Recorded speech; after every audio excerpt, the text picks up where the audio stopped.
Now, if you are just getting started with playing blues, you may be wondering why an E chord like this is not really the right sound for what you're trying to do. In this lesson, I want to show you two of the most important blues chord shapes for playing steady bass blues, Delta style blues, whatever you want to call it.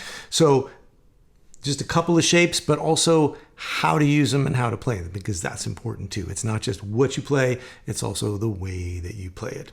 Now, if you are just getting into playing blues and you are interested in understanding how to play steady bass blues, how to make a 12-bar blues sound good, the kinds of chord voicings you need to know, the kind of licks and turnarounds that are involved, and how to start putting that together to create your own 12-bar blues, check out my membership, the Fingerstyle Five, which you can find out more about at fretboardconfidential.com.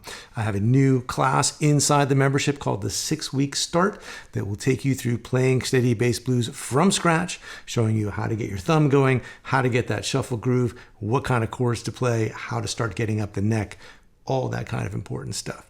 So check that out at fretboardconfidential.com. And in the meantime, let's get going with these chord voicings.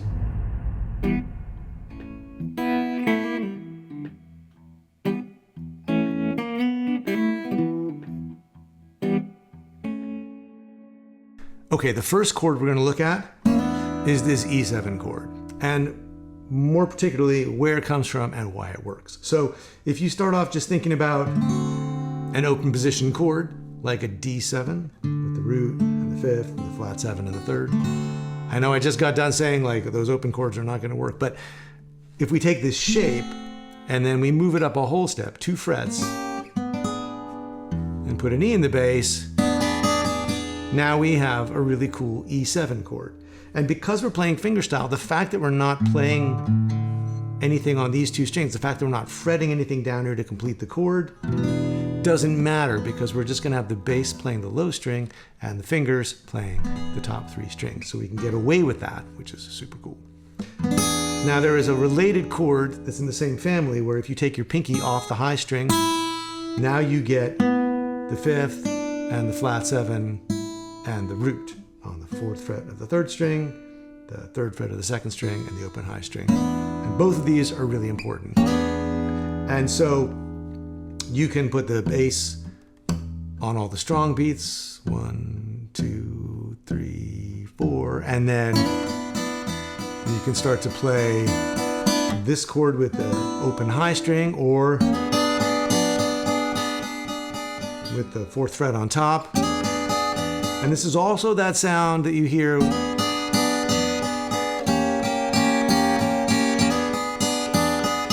where it's going between an E chord and, don't freak out, but it's a diminished chord, right like that. So down a half step back. You can also take the whole thing down.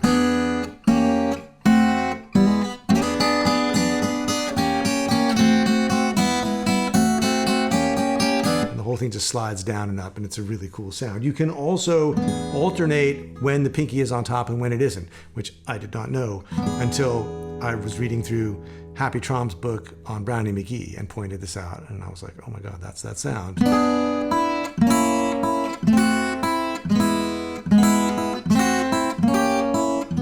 So all kinds of cool sounds in there.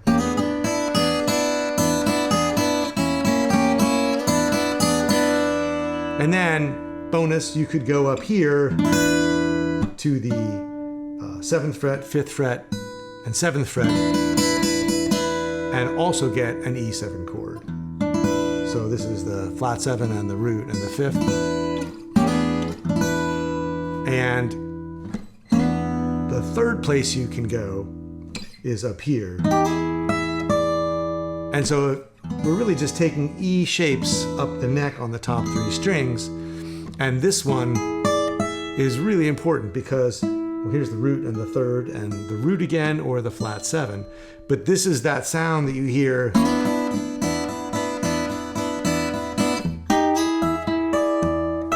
And you hear it sometimes like that. So sliding in from a fret below. So 8th fret to 9th fret on the 3rd and 2nd string. And then over to the root on top at the 12th fret, and then back to the 2nd string. And then putting the flat 7 on top. So this looks like the top of this bar chord. So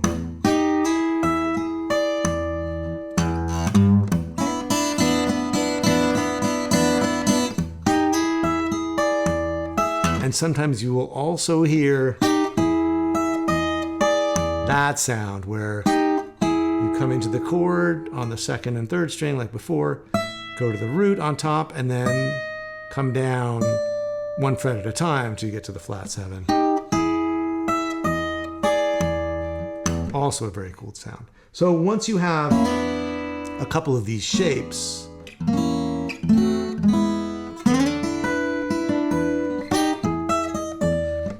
not only are you getting access to some really classic licks, but you've also got the whole, you know, the whole fretboard from open to 12th fret covered on top.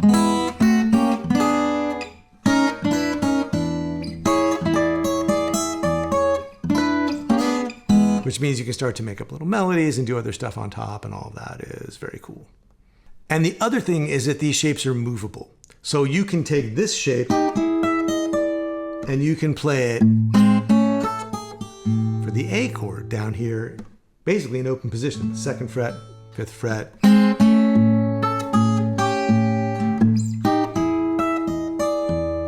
And you'll sometimes even hear, using this shape for B, a B7 chord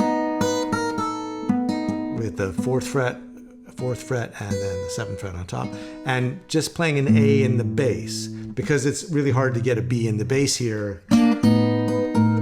So you'll hear musicians play that, and I know when I first started hearing it, I thought, God, that is like so dissonant and weird.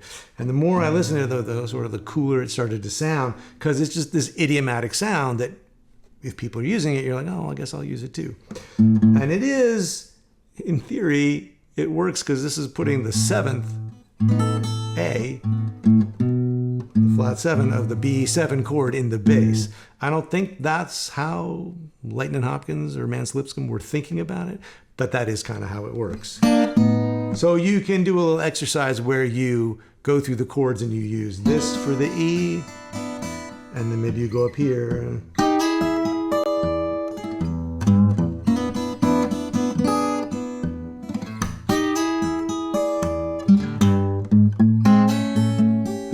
For the A chord.